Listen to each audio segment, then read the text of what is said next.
ఏమే కాస్త అన్నం పెట్టుకొని రా.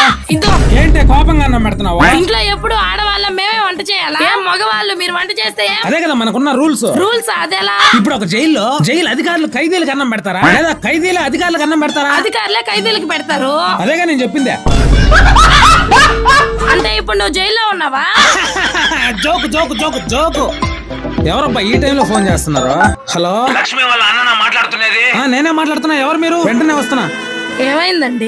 చెల్లికి సడన్ గా యాక్సిడెంట్ అయిందంటే నేను వెళ్ళి చేస్తాను. తలకి బలమైన గాయం తగలడం వల్ల వెంటనే ఆపరేషన్ చేయాల్సి వస్తుందండి. కానీ ఆపరేషన్ కి లక్షల్లో ఖర్చు అవుతుంది. మీకు పర్లేదు అనుకుంటే పర్లేదు డాక్టర్, నేను చెల్లికి హెల్త్ ఇన్సూరెన్స్ చేయించున్నాను, మీరు వెంటనే ఆపరేషన్ స్టార్ట్ చేసేయండి. ఫ్రెండ్స్ దయచేసి నేను చెప్పేది వినండి. ఇలాంటి ఎమర్జెన్సీ సిచ్యువేషన్ మన ఫ్యామిలీలో ఎవరికైనా ఎప్పుడైనా రావచ్చు. ఫ్రెండ్స్ మనలాంటి మిడిల్ క్లాస్ వల్ల ఎప్పటి నుంచో తినుకో ఒక్కొక్క రూపాయి సేవ్ చేసుకుని ఎత్తి పెట్టుకుంటాం కదా. ఇలాంటి ఒక్క ఎమర్జెన్సీ ఏర్పడినప్పుడు అలా మనం సేవ్ చేసుకున్న ప్రతి ఒక్క రూపాయి కూడా ఖర్చు అయిపోతుంది. దాంతో పాటు లక్షల్లో అప్పులు అయిపోతాం మనం. కాబట్టి మీరు కూడా అలాగా ఒక హెల్త్ ఇన్సూరెన్స్ అయితే ఖచ్చితంగా చేయించుకోండి. మీరు ఆ ఇన్సూరెన్స్ ని ఎక్కడైనా తీసుకోండి, బ్యాంకుల్లో గానీ ఆన్లైన్ లో గానీ ఎక్కడైనా సరే, కానీ ఖచ్చితంగా ఒక హెల్త్ ఇన్సూరెన్స్ అయితే ఖచ్చితంగా తీసుకోండి. నేనైతే నా పర్సనల్ గా ఒక వెబ్సైట్ లో అయితే ఇన్సూరెన్స్ తీసుకున్నానండి. దీంట్లో ఏంటంటే నెలకి 400 నుంచి 500 వరకు కట్టుకుంటూనే కోట్లలో కవరేజ్ అయితే పొందొచ్చు. పైగా మీరు ఏ కంపెనీలో ఇన్సూరెన్స్ తీసుకున్నా గానీ అప్ టు 25% వరకు డిస్కౌంట్ కూడా ఉంటుంది. మీరు వెంటనే తీసేసుకోండి అని నేను చెప్పను. మీ ఫ్యామిలీ మెంబర్స్ కి వాళ్ళ ఏజ్ కి ఎంత అమౌంట్ పడుతుందో ఒకసారి చెక్ చేసుకోవాలనుకుంటే నా బయోలో లింక్ ఇచ్చిన ఒకసారి క్లిక్ చేసి అయితే మీరు చెక్ చేసుకోండి.